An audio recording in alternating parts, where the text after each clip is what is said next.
5वां अध्याय श्री दुर्गा सप्तशती। देवताओं द्वारा देवी की स्तुति। चंडमुंड के मुख से अंबिका के रूप की प्रशंसा सुनकर शुंभ का उनके पास दूत भेजना और दूत का निराश लौटना।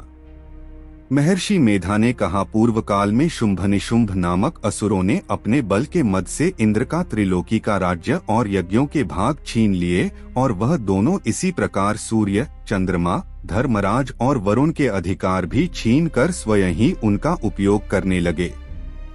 वायु और अग्नि का कार्य भी वही करने लगे और इसके पश्चात उन्होंने जिन देवताओं का राज्य छीना था उनको अपने अपने स्थान से निकाल दिया। इस तरह से अधिकार छिने हुए दैत्यों तथा दैत्यों द्वारा निकाले हुए देवता अपराजिता देवी का स्मरण करने लगे कि देवी ने हमको वर दिया था कि मैं तुम्हारी संपूर्ण विपत्तियों को नष्ट करके रक्षा करूंगी। ऐसा विचार कर सब देवता हिमालय पर गए और भगवती विष्णु माया की स्तुति करने लगे। देवताओं ने कहा, देवी को नमस्कार है, शिव को नमस्कार है, प्रकृति और भद्रा को नमस्कार है। हम लोग रौद्र, नित्या और गौरी को नमस्कार करते हैं। ज्योत्सनामी, चंद्ररूपिणी व सुख रूपा देवी को निरंतर नमस्कार है। शरणागतों का कल्याण करने वाली वृद्धि और सिद्धि रूपा देवी को हम बार 2 नमस्कार करते हैं और नैऋति, राजाओं की लक्ष्मी तथा सर्वाणी को नमस्कार है। दुर्गा को, दुर्ग स्थलों को पार करने वाली दुर्गपारा को, सारा, सर्वकारिणी, ख्याति कृष्ण और घूम्र देवी को सदैव नमस्कार है। अत्यंत सौम्य तथा अत्यंत रौद्र रूपा को हम नमस्कार करते हैं। उन्हें हमारा बारंबार प्रणाम है। जगत की आधारभूत कृति देवी को बार बार नमस्कार करते हैं। जिस देवी को प्राणी मात्र विष्णु माया कहते हैं उसको नमस्कार है, उसको नमस्कार है, उसको नमस्कार है। जो देवी संपूर्ण प्राणियों में चेतना कहलाती है उसको नमस्कार है, उसको नमस्कार है, उसको नमस्कार है। जो देवी संपूर्ण प्राणियों में बुद्धि रूप से स्थित है उसको नमस्कार है, उसको नमस्कार है, उसको नमस्कार है। जो देवी सब प्राणियों में निद्रा रूप से विराजमान है उसको नमस्कार है, उसको नमस्कार है, उसको नमस्कार है।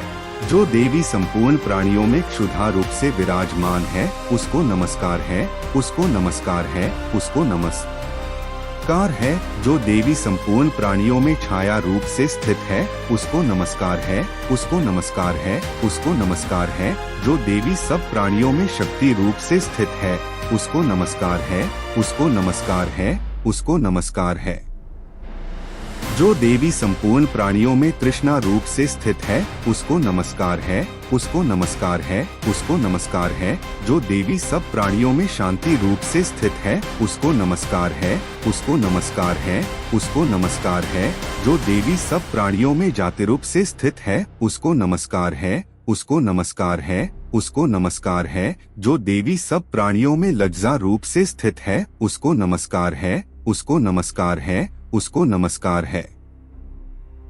जो देवी संपूर्ण प्राणियों में श्रद्धा रूप से स्थित है उसको नमस्कार है, उसको नमस्कार है, उसको नमस्कार है। जो देवी संपूर्ण प्राणियों में कांति रूप से स्थित है, जो देवी सब प्राणियों में लक्ष्मी रूप से स्थित है उसको नमस्कार है, उसको नमस्कार है, उसको नमस्कार है। जो देवी संपूर्ण प्राणियों में वृत्ति रूप से स्थित है उसको नमस्कार है, उसको नमस्कार है, उसको नमस्कार है। जो देवी सब प्राणियों में स्मृति रूप से विराजमान है उसको नमस्कार है, उसको नमस्कार है, उसको नमस्कार है। जो देवी सब प्राणियों में दया रूप से स्थित है वह उसको नमस्कार है, उसको नमस्कार है। जो देवी सब प्राणियों में तुष्टि रूप से स्थित है उसको नमस्कार है, उसको नमस्कार है, उसको नमस्कार है।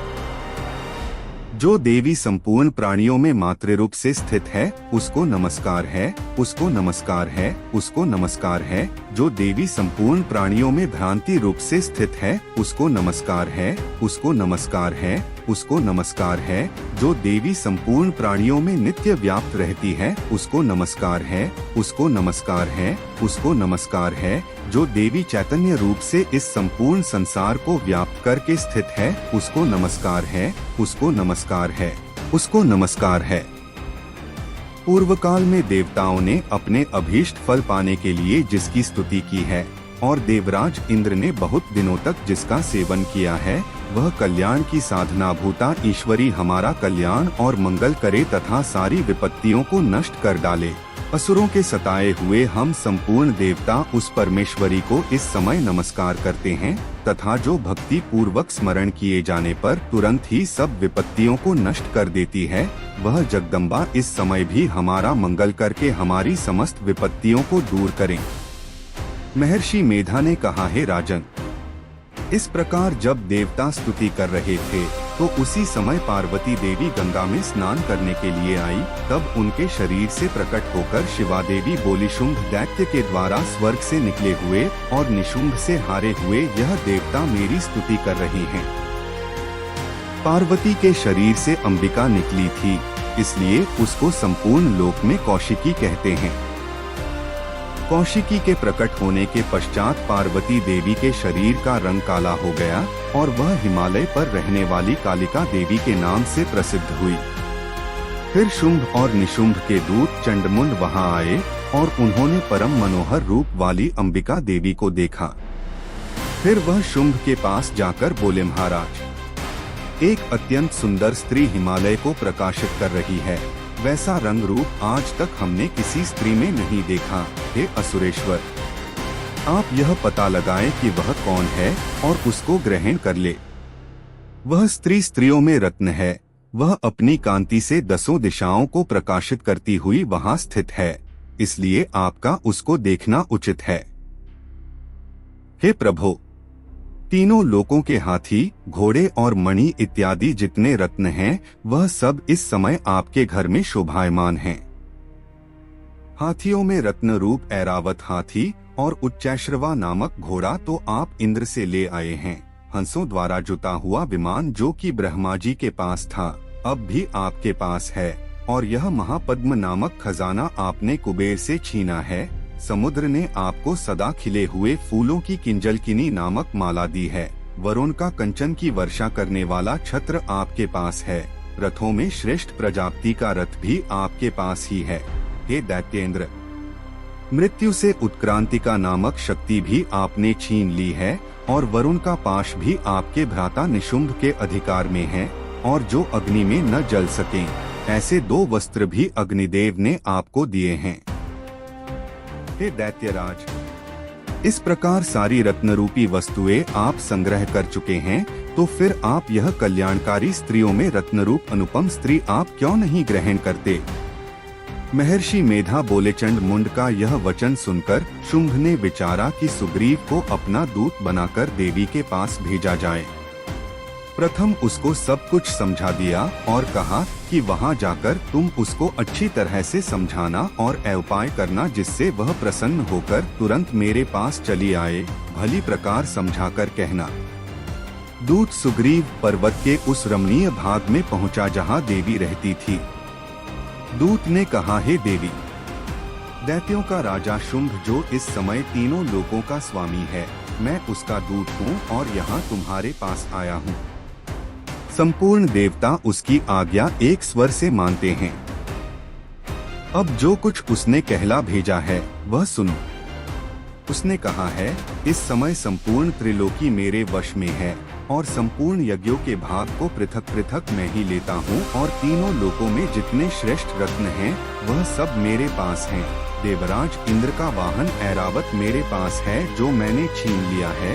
उच्चैश्रवा नामक घोड़ा जो क्षीरसागर मंथन करने से प्रकट हुआ था उसे देवताओं ने मुझे समर्पित किया है।